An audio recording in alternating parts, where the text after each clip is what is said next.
Communicators, Monday night at 8 Eastern on C-SPAN 2.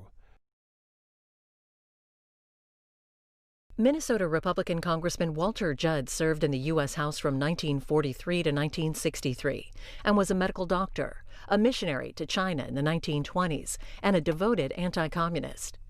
Next, on Real America, from 1970, Communists on Campus. Hosted and narrated by Judd, the hour-long film takes a critical look at a July 1969 revolutionary conference held in Oakland, California, and other protests that he argues are seeking a socialist-communist overthrow of the U.S. government. The film shows the activities of Students for a Democratic Society, the Black Panthers, and Vietnam War protesters, and includes numerous statements by notable leaders, including Bernardine Dohrn, H. Rap Brown, Angela Davis, Mario Savio, Bobby Seale, Huey Newton, and Mark Rudd. The National Education Program at Harding College produced the film. These are leaders of the nationwide youth organization that calls itself SDS, Students for a Democratic Society. It has more than 300 chapters on the college campuses of America. Its national and local leaders in convention here at the Chicago Coliseum, June 1969, take the major credit for the rioting, mob actions, takeovers, and burnings on college and university campuses throughout the nation. Since we've been finding out about the organization of SDS, we've always been quite willing to talk about it. We'll talk about socialism anywhere, in the streets or in the Senate, anywhere, you know. I'm Mike Klonsky, National Secretary of SDS, and this is Bernardine Dohrn, Interorganizational Secretary. So you do what you were. They're a communist faction making a big power play for SDS at this time. Is there any communists back here? I guess there is. Are there communists in this organization? Sure, man. There's a lot of communists. You'll see. When you come in and listen, you hear people talk, and you can judge for yourself whether they're communists or not. There are communists in the organization, there's no doubt about that. There are also liberals in the organization. SDS is not, and the movement in this country is not something that exists during the school year and is going to start up again in the fall, and that they have to worry about whether we're going to be in the streets in the fall. We're going to be on the streets and in every institution in this country from now on. What would you put? We're going to replace capitalism with socialism. This is the National Revolutionary Conference for a united front against so-called fascism, bringing together students for a so-called democratic society, the Black Panthers, and other revolutionary student and working class youth at the Oakland, California Auditorium, July 18th through the 20th, 1969. The underlying purpose of the meeting was to further Lenin's emphasis on exploiting youth to advance communism. He said, youth will decide the entire struggle, both student youth and still more, the working class youth. The next voices expose the communist nature of the conference and are from top representatives of the Black Panthers, the Young Patriots, SDS, and the Communist Party USA, who were featured on the program. The synchronized sound film was not obtainable for this program, but because what the revolutionaries are saying is so vitally important to America's security, we are presenting their taped voices, which are properly identified later in the film. Representing the Black Panthers, we're going to fight some capitalism with some basic socialistic programs. We'll fight imperialism with proletarian internationalism. We need socialism in practice. We need an understanding of Marxist-Leninist principles so that we may put our knowledge into revolutionary practice. Representing the Young Patriots. And the gun on the side of the revolutionary, on the side of the people, means solidarity and socialism. Representing the Black Panthers.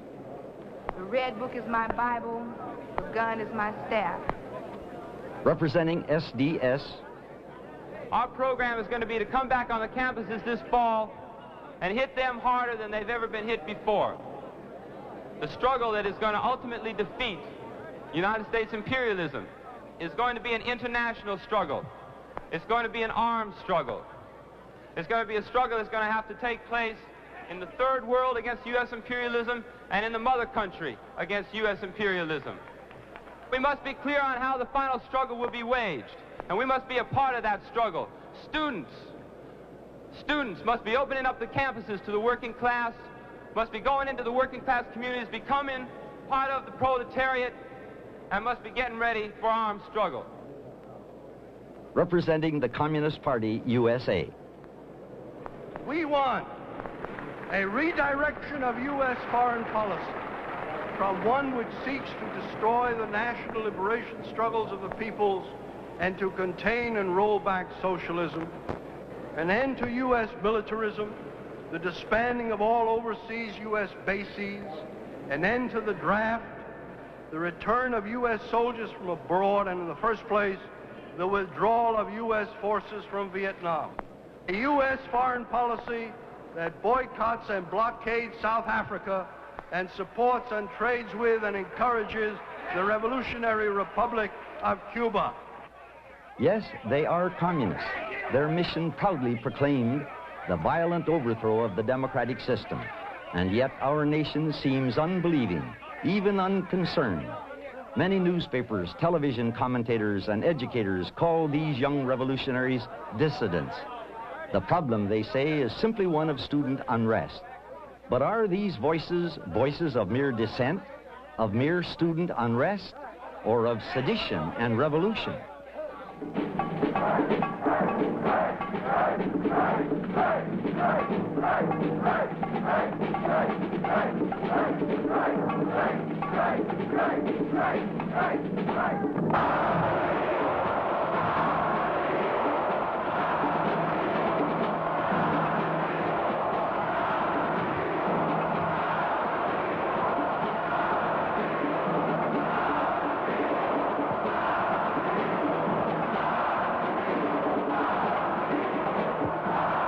I am Walter Judd.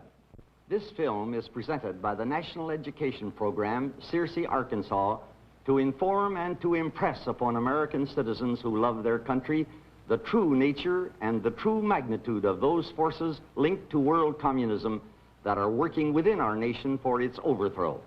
We do not challenge freedom of dissent on college campuses or anywhere in America.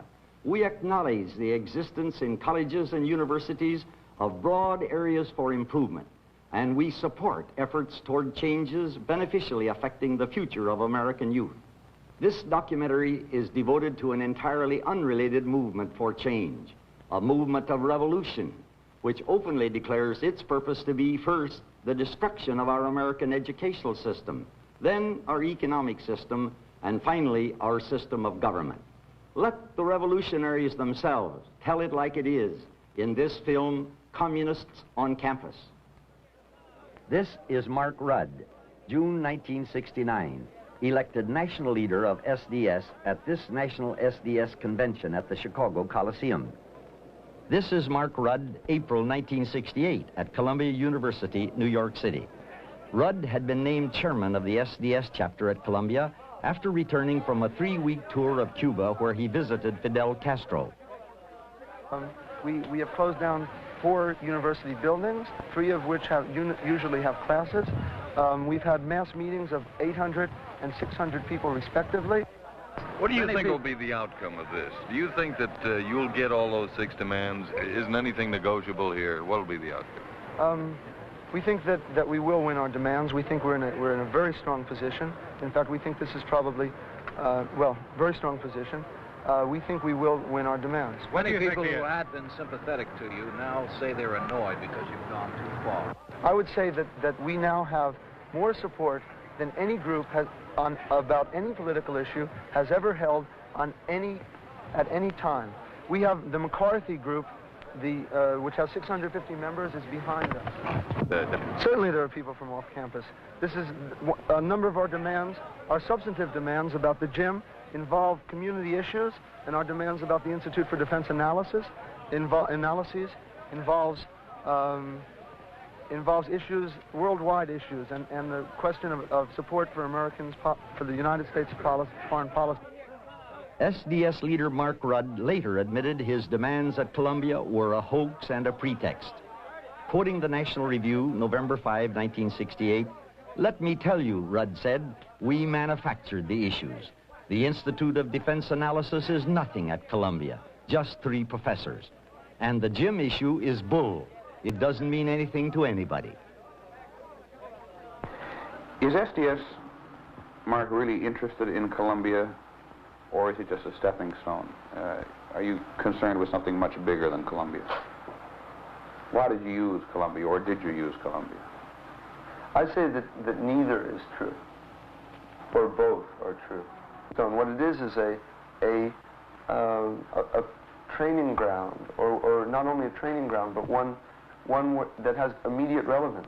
The Columbia University confrontation, according to its SDS leader, Mark Rudd, was a training exercise, and the goal, the takeover by violence of the United States.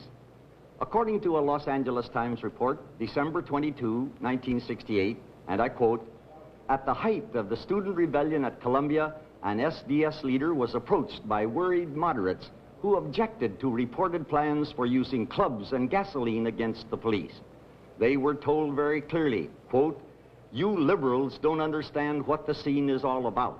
It is about power and disruption. The more blood, the better,' end of quote." SDS leader Mark Rudd wrote Grayson Kirk, the then president of Columbia University, quote, "You call for order and respect for authority. We call for socialism." Rudd's SDS group and Rap Brown's Student Afro-American Society paralyzed the university. Brown, one of the leaders of the Student Nonviolent Coordinating Committee, has agitated all over America. The black students of Columbia University, joined by a few members of the black community, have been in Hamilton Hall for 56 hours, more than that now.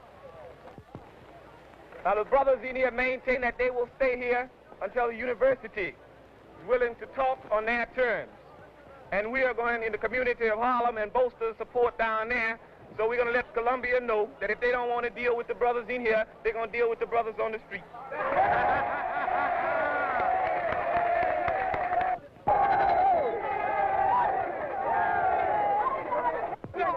This is when you're going to get your head together.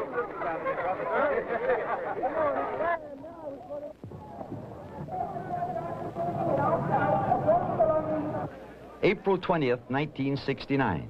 It was Parents' Week at Cornell. Often many parents stay at Straight Hall in the heart of the campus. Some had already moved in and got evicted when black students decided to occupy the hall. The blacks were demanding the usual things, black studies, amnesty, and such. Their demands were met, and they came out.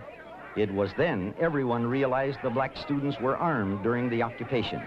They carried at least 17 rifles and guns when they left the hall. Campus police didn't try to take the guns away from them. They were allowed to keep them in their dormitories. It is still not quite clear who won at Cornell, but the black students and the tactics of armed occupation did not lose. We return to the Oakland Revolutionary Conference. We hear the chairman and co-founder of the Black Panther Party and one of the organizers of the United Front Against Fascism, Bobby Seale, who was also a defendant in the Chicago conspiracy trial until given a jail sentence for persistent disorderly conduct in the courtroom. And we are going to create, and we're going to put together the very near future, an American Liberation Front. Bobby Seale wants to set up an American Liberation Front to parallel, for example, the National Liberation Front of South Vietnam, the Hanoi-sponsored Viet Cong. With the communist North Vietnamese, they have thus far murdered or maimed hundreds of thousands of Vietnamese civilians and over 300,000 American soldiers trying to help keep Southeast Asia from communist subjugation. Mass graves have been found and uncovered near Hue, South Vietnam, disclosing over 2,000 bodies, most of them in civilian clothing. Many of the victims were bound and executed, while some were undeniably buried alive. South Vietnamese who managed to escape the atrocities said the victims, who were mostly teachers, policemen, minor government officials, farmers, and some soldiers, were made to dig their own graves. The Black Panther Party we've been accused of is being led by the American Communist Party. We've been accused of that quite a bit. Bobby Seale didn't reply to the accusation that the Black Panther Party is a part of the world communist apparatus.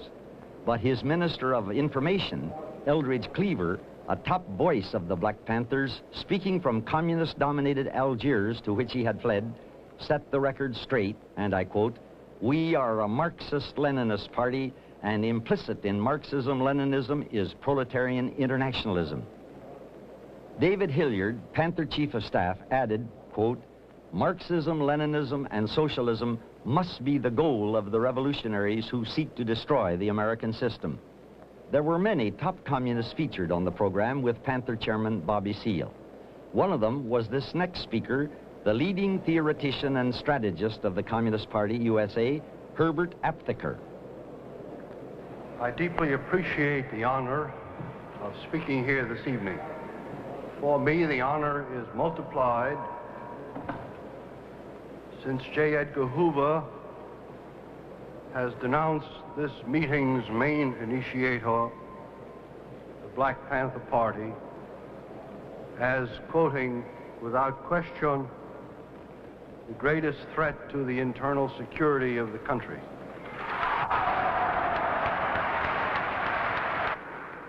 If J. Edgar Hoover condemns something, it must be good. And if J. Edgar Hoover condemns something in terms of great severity, then it must be very good indeed. To be attacked by the chief cop of America is a magnificent tribute. May the Black Panther Party in the future continue to merit the diatribes issuing from his foul mouth. This is the daughter of Herbert Aptheker, self-admitted communist Bettina Aptheker. At the University of California at Berkeley in the fall of 1964, with Mario Savio, shown here, Bettina organized and was one of the leaders of the so-called free speech movement, the beginning of the disruption successes for the communists on American campuses. She is quoted as saying, she has it in mind to spearhead a student revolution which will hopefully lead to what she calls the erosion of the democratic form of government and eventual establishment of Kremlin-like leadership in the United States. She has herself boasted, and I quote, we will, if necessary, take over the college campuses in this country if our demands are not met. The free speech movement leaders were flown to other major university campuses on a well-planned and well-financed speaking tour. Here, at their arrival in New York City, they were met by the press. The tour was arranged, the speaking part of it at colleges, by Students for Democratic Society. Do you see this as an issue that will be affecting other campuses, or is this a specific problem in your own school? No, I think that this will, in the near future, begin affecting other campuses. Gus Hall, leader of the Communist Party USA, emphatically declared, and I quote, we've got the W.E.B. Du Bois clubs, the Student Nonviolent Coordinating Committee, and the SDS going for us. Today, he could include the Black Panther Party and a dozen or so others. On December 28, 1966, at the University of Chicago, this Student Peace Program Committee, made up of student and faculty leftists, met in answer to an appeal sent out by Communist Bettina Aptheker for a nationwide student faculty strike.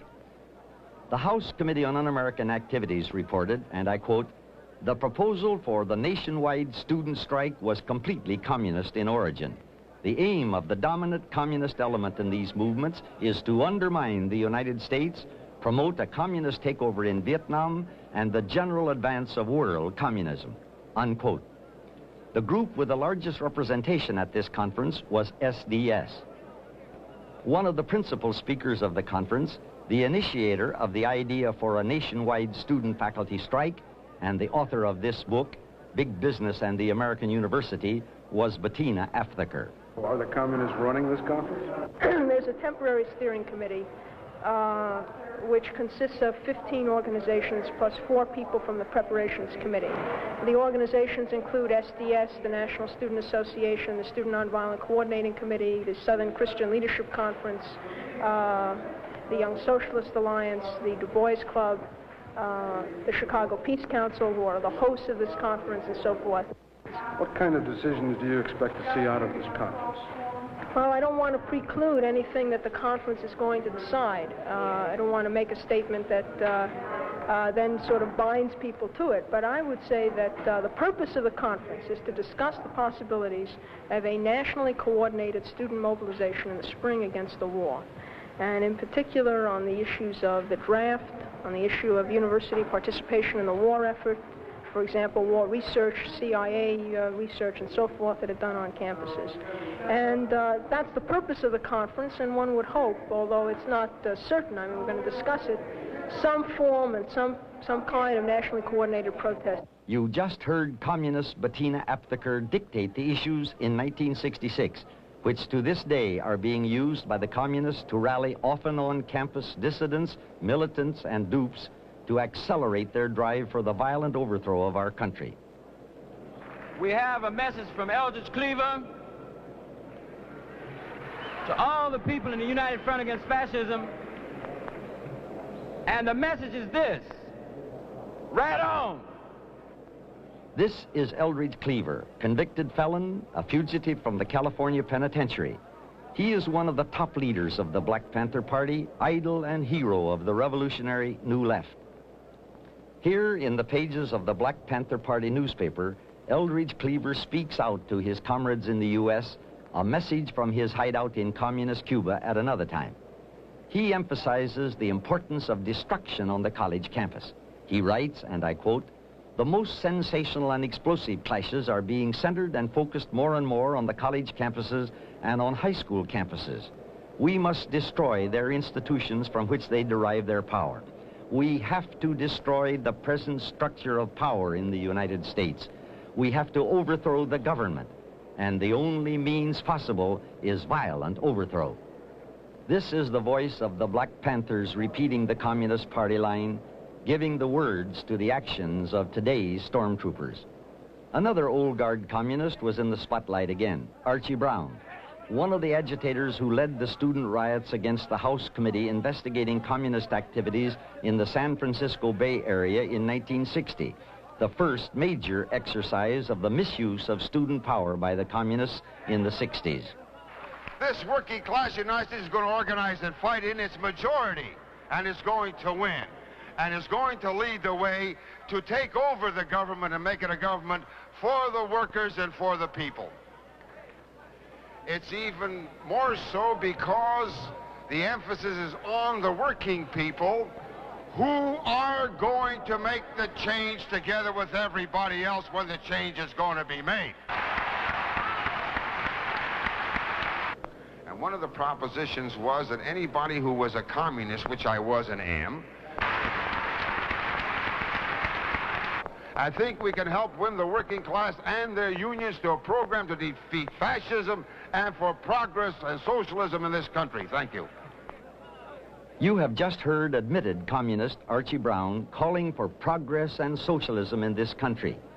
What he really is calling for is regressive and repressive totalitarianism as practiced by communism wherever in power in the world today. The next speaker, the new Interorganizational Secretary of SDS, Jeff Jones, announces SDS policy. It's the feeling of SDS, the fight that's being waged on the campuses, when it's waged solely on the campuses, is a fight that can end up only on the campuses. That's not where we're at all.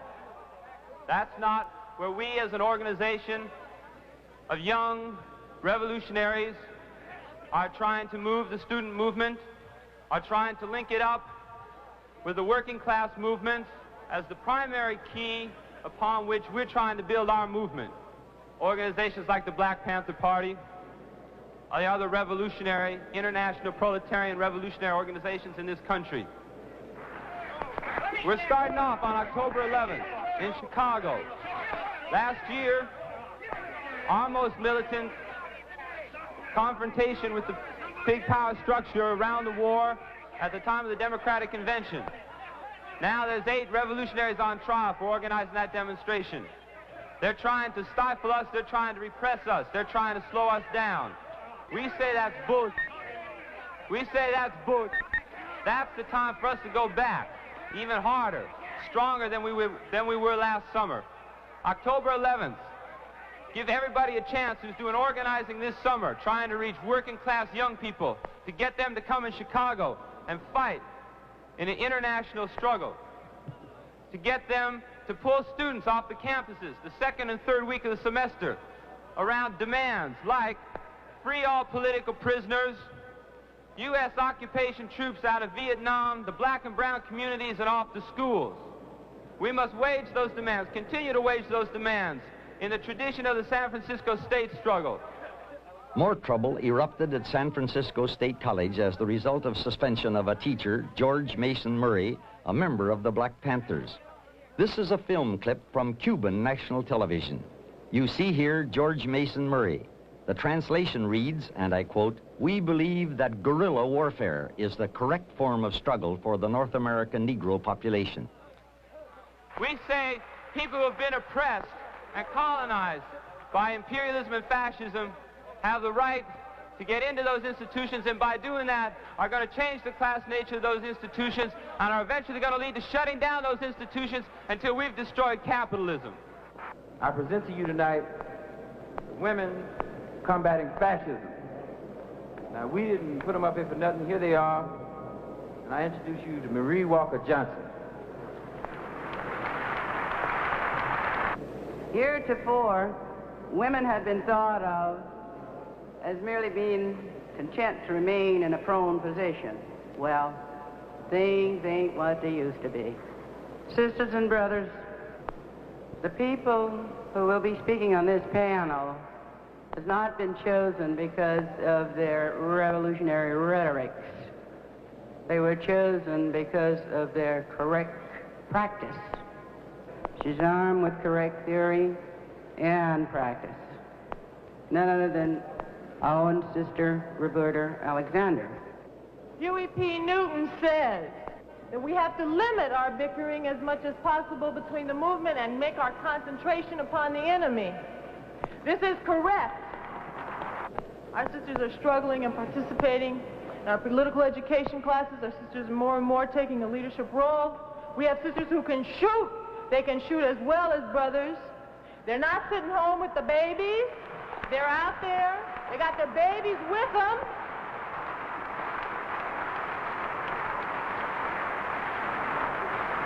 They're out there in the community, out there doing field work.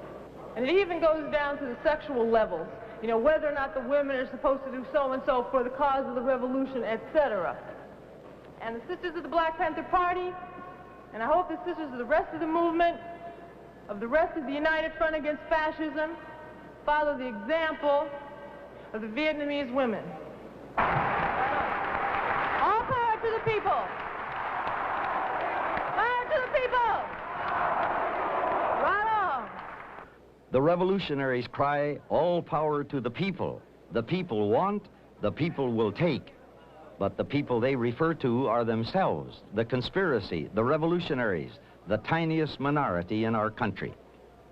Seated next to Sister Roberta is another beautiful sister. Her name, Sister Carol Henry. The lines of demarcation have been clearly drawn between the pig oppressor and the people. These are Negro children participating in the free breakfast program sponsored by the Black Panther Party. These are some of the pages from the notorious Black Panther coloring book, which was handed out to children attending a free breakfast program in a church in San Francisco. This coloring book was dramatically exposed by the U.S. Senate's McClellan Investigating Committee. The coloring book teaches young Negroes to hate and kill policemen and incites them toward violence and murder. And as Comrade Mao Tse-tung says, fear no sacrifice. Surmount every difficulty and win to victory. I must remind you that there cannot be a successful struggle against fascism unless the broad masses of women are drawn into it. Down with the pig, fascist pig oppressor. Long live the People's Liberation Struggle. Long live Huey P. Newton and Eldridge Cleaver. All power to the people. Dare to struggle, dare to win. All power to the people. All power to the people. Right on.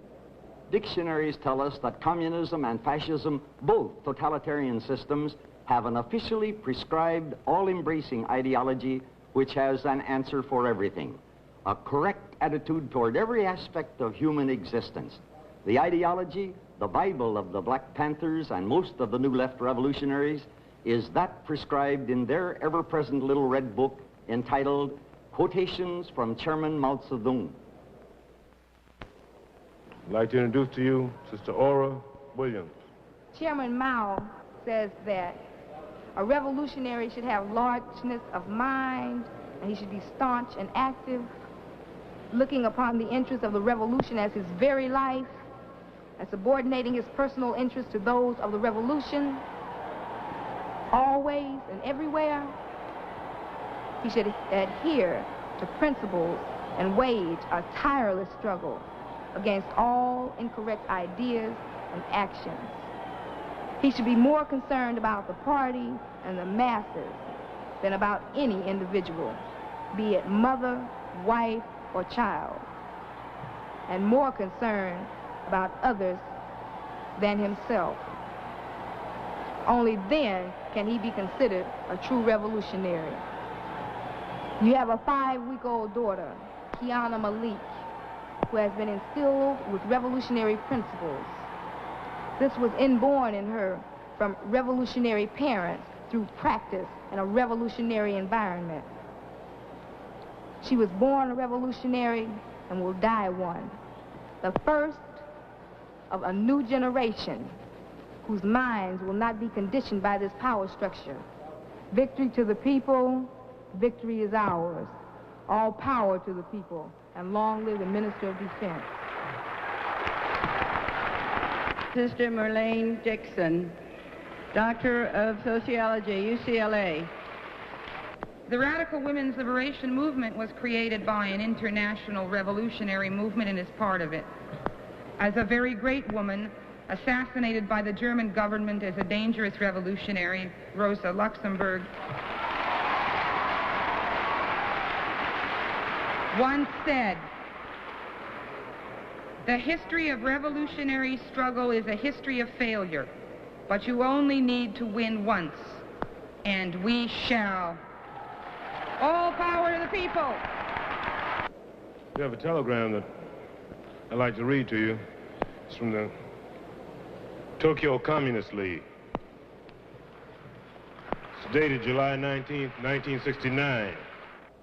Communist League sends strong solidarity on behalf of Japanese militants, revolutionary workers, and students. We must together establish our proletarian dictatorship to combat and destroy fascism, imperialism. Our struggle should be a violent one to resist and destroy the violence of establishment power. We proletariat, the brown nations, must form a practical link with the struggle for liberation in the third world, eventually to win in the struggle for world revolution. Our next speaker is Field Marshal from the Black Panther Party, Field Marshal Don Cox. Huey P. Newton says, "The racist dog police must withdraw from the black community or face the wrath of the armed people." The Black Panther Party has a motto. It is a quote by Chairman Mao Zedong of the Chinese Communist Party. "We are the advocates of the abolition of war. We do not want war, but war can only be abolished through war. In order to get rid of the gun, it is necessary to pick up the gun. Power to the people." Right on. All the Panthers know where political power comes from. Now, you gonna arrest him? You insulted him. You gonna arrest him? You gonna arrest him? Go ahead, Huey. Go ahead. Go ahead, Huey. Go ahead. Come on, you guys. Go ahead. All right. The Black Panthers and other revolutionaries refer to members of the National Lawyers Guild as revolutionary lawyers. William Kunstler, shown here, is a member of the National Lawyers Guild, reported by the House Committee on Un-American Activities to be made up of Communist Front lawyers. Kunstler was one of the attorneys for the Chicago 8, charged with conspiring to incite riots in Chicago during the 1968 Democratic National Convention. He was also defending the New York 21, a group of Black Panthers indicted on charges of conspiring to blow up a number of public buildings. Let us now listen to Attorney Kunstler as he seems to be inciting the black community to revolutionary violence. If you will remember, during the Newark rebellions, in Plainfield, New Jersey, some 40 Garand M1 rifles were found missing from the armory. The governor of New Jersey, Richard Hughes, ordered the police to search every home in the central wards of Plainfield, the black ghetto of Plainfield, to find those missing Garand rifles. I'm happy to say that not a single gun was found. There has not been a white policeman in the central wards of Plainfield since July of 1967. Now, the other episode in Plainfield, which made it certain that this would be so, occurred some weeks after the theft of the guns. One white policeman by the name of John Gleason moved into the central wards of Plainfield on a Saturday afternoon. He marched down a street leading under a railroad underpass, and then he shot a black man by the name of Bobby Lee Williams through the stomach. Bobby Lee Williams fell to the ground at this intersection near the railroad underpass. Gleason began to retreat out of the ghetto. He was followed by a crowd of black men and women, and a block and a half past the intersection, he was stomped to death.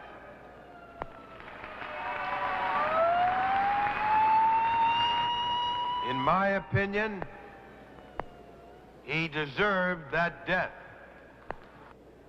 You must stand ready to defend yourselves. And if you are ready, I hope that you won't have to. But don't shrink if you have to. It is almost worse to be ready and able to defend yourselves and to freeze on the trigger when the time comes. Because then you will have told the power structure that they need not fear you. The Black Panther Party, as you all know, is named the Black Panther Party for Self-Defense. Power to the people. You know, we always say, it's a very old saying that to all people that the best defense is a good offense. That's why we dropped that for self-defense, Jay, long time ago. So that there's no need for it in the name of the Black Panther Party. You just heard Ray Messiah Hewitt, the Black Panther Minister of Education, directly contradict Attorney Kunstler's use of the words for self-defense in the name the Black Panthers give themselves. According to the Plainfield, New Jersey Police Department, all the statements lawyer Kunstler made were false. The incident detailed by Kunstler happened on a Sunday afternoon, July 16, 1967, not Saturday afternoon, as Kunstler stated. The rifles referred to by Kunstler were not taken from an armory, nor were they Garand M1 rifles. The rifles, .30 caliber carbines, were stolen from a manufacturing plant near Plainfield. The governor of New Jersey did not order the police to search for the guns.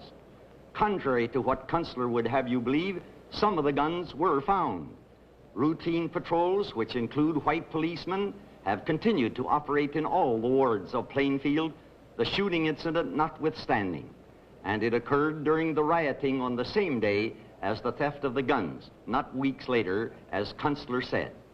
When Kunstler made his statement at the Revolutionary Conference, there was no legal proof that Officer John Gleason shot Bobby Lee Williams.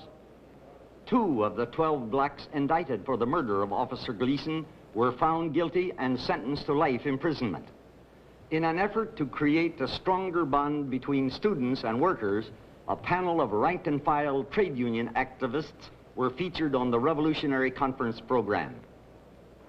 The next speaker will be Noel Ignaton, who is an international harvester worker, member of UAW of Chicago.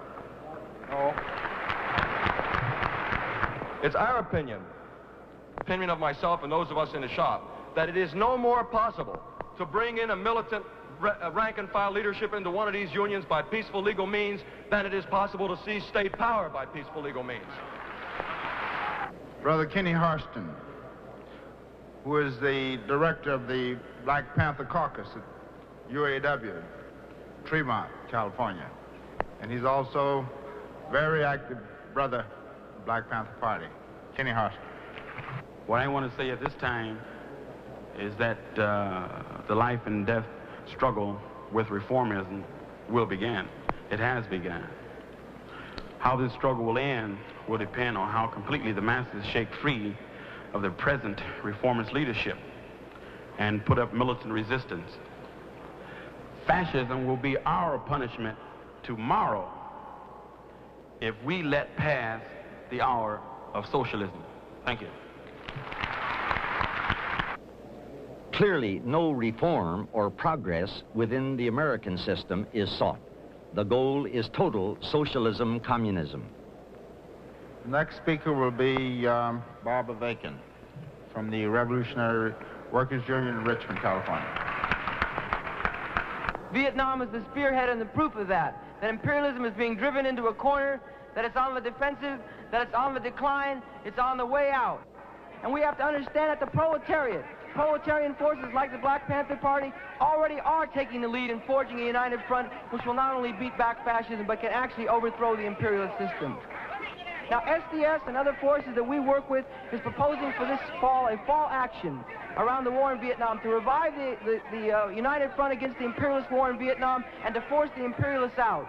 And one of the key components of that must be working class organization and actions against the war in Vietnam. We've got to ask Archie to get those brothers on the longshore to stop scabbing on the Vietnamese people and stop loading that.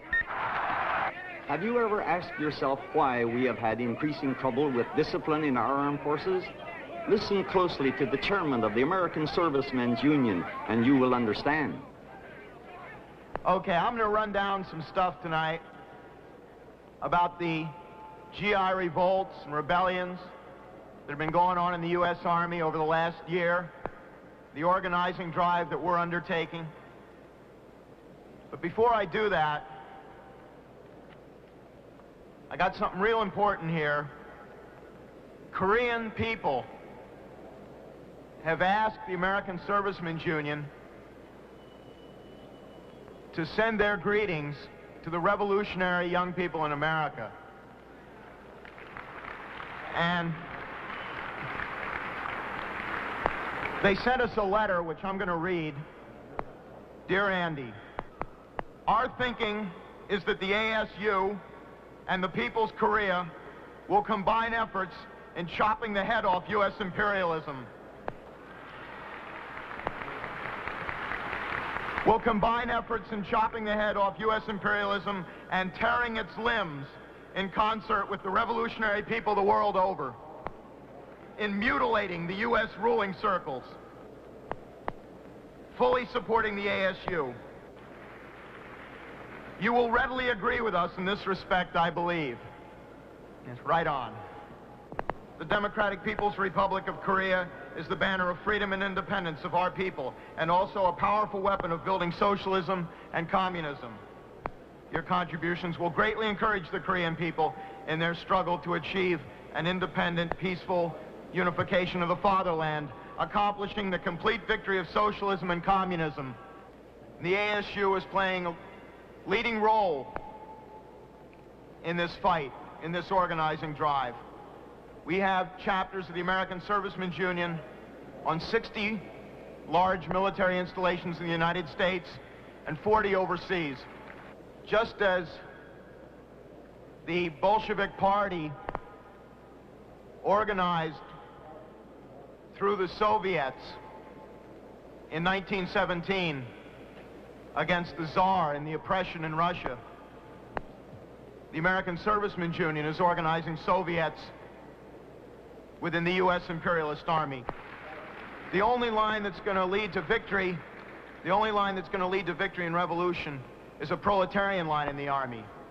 And they know that whoever can command the allegiance of the rank and file troops, that command is going to be decisive in revolution or counter-revolution. And right now, the American Servicemen's Union is building an army within an army, a workers' militia inside the U.S. Army. And along with the Panthers and others, we're going to make that revolution. Power of the people. We are going to wind this session up tonight with national committees, plural, to combat fascism. Many wants to talk about how can we create the new party, the new mass people's party, the new workers' party, what have you, or however you want to phrase it. I think you should phrase it. Yes, we should create a party. The Black Panther Party says yes. You damn right we need to parallel an American Liberation Front in America. We say that needs to be done. And we're saying that we have some guns to deal with fascism, but let's start with the community control of police. If you don't want to deal with the guns, let's start dealing with the community control of police. Petition, let's move it. Let's defend the political prisoners. Power to the people. On September 5th, 1969, Angela Davis, after being hired as a philosophy professor at UCLA, first admitted she was a member of the Communist Party, USA. Now, I think that the real reason that they're firing me is not only because of my membership in the Communist Party, but because I have tried to involve myself as much as I could in the black liberation struggle in this country. I worked with SNCC, with the Black Panthers, and with the BSU when I was a student down in UCSC, the university campus at San Diego. I think we have enough trouble on campuses. The woman is an admitted member of the Communist Party. She also, in her letter to Chancellor Young, indicated that she felt that the only way we could bring about the social change that's necessary today is through violence and militancy. I don't think we need that on campus. The vice chairman of the Black Students Union of UCLA admitted, and I quote, "Many black leaders to whom black people look as symbols have been connected directly or indirectly with the Communist Party." The UCLA figure most instrumental in hiring Miss Davis last spring was Professor Donald Kalish, chairman of UCLA's philosophy department. Kalish, since 1965, has been extremely active in the anti-Vietnam War movement, anti-police activities, and a variety of other causes agitated by the communists. Professor Kalish has boldly declared, "Many of the young people I work with regularly belong to this branch of the Communist Party, that branch of the Communist Party, to progressive labor, which is probably far to the left of the Communist Party. I'm far to the left of the Communist Party." what kind of civilization is being offered by communists and other leftists? Would it be better than that which we now have? This is a vitally important question. Millions of American youth are being courted and beckoned, agitated and incited to take violent actions against the American system, to throw it all overboard. But for what? What is to be the replacement? The best the revolutionaries can point to are the China of Mao Zedong, the North Vietnam of Ho Chi Minh, the Cuba of Fidel Castro, the Soviet Union of Lenin. What have these totalitarian dictatorships brought to their people? Have they brought the promised democratic freedom and the economic paradise for the workers? They have not. Instead, they have established dictatorships over the proletariat, the working people, rather than of the proletariat. And in the highest developed communist country, the Soviet Union, living standards are still about 1/4 of the American standard. The new left revolutionaries have accused you, the people of the United States, of being fascist. By dictionary definition, fascists subscribe to a highly centralized system of government which exercises absolute control over its people, imposing strict censorship and suppressing all opposition. Is this a picture of the United States or of Red China, North Vietnam, Cuba, and the Soviet Union and its satellites? The fascists we have to fear and unite against are SDS, Black Panthers, and all communists who demand a totalitarian system. You see, there is very little difference between communism and fascism.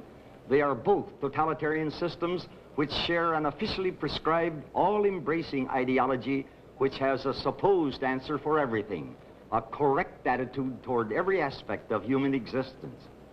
The people who will be speaking on this panel, they were chosen because of their correct practice.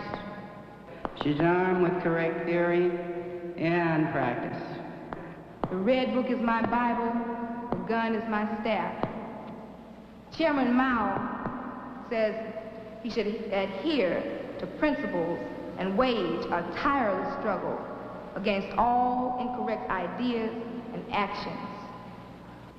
And as Comrade Mao Tse-tung says, the Black Panther Party has a motto. It is a quote by Chairman Mao Tse-tung of the Chinese Communist Party. Continually, the communists falsely accuse the United States of imperialism. The truth is that since 1939, communist imperialism has put under its rule nearly 1 billion people and about 1/3 of the world's land area. A basic Leninist concept for the victory of communism aims at world conquest, nothing less, through propaganda, infiltration and subversion, revolution, civil strife, and outright aggressive warfare.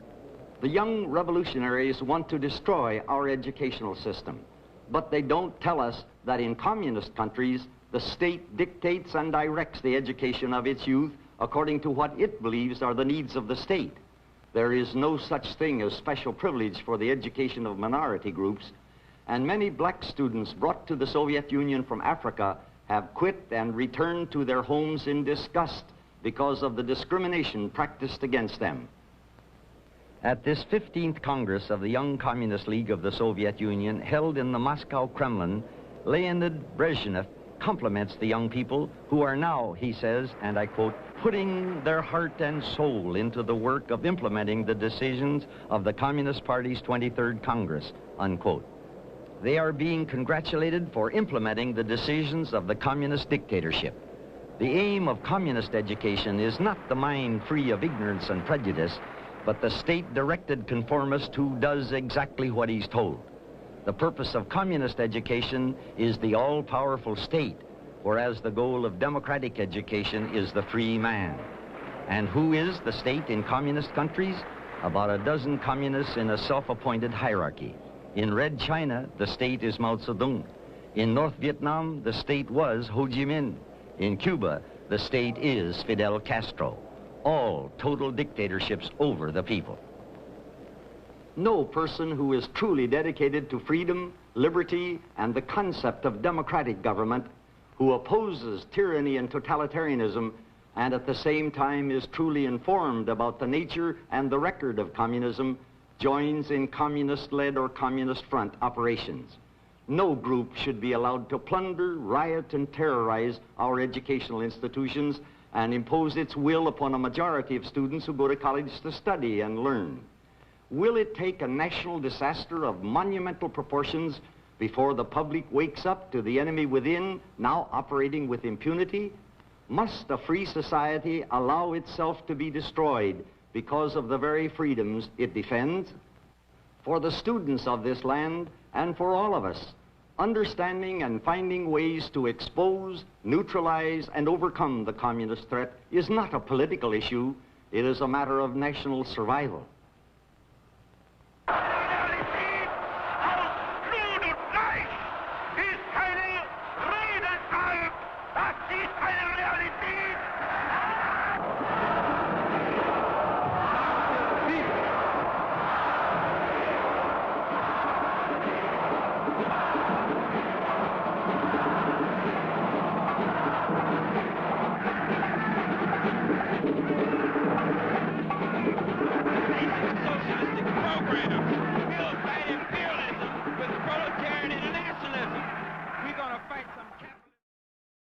Distant Drummer is a series of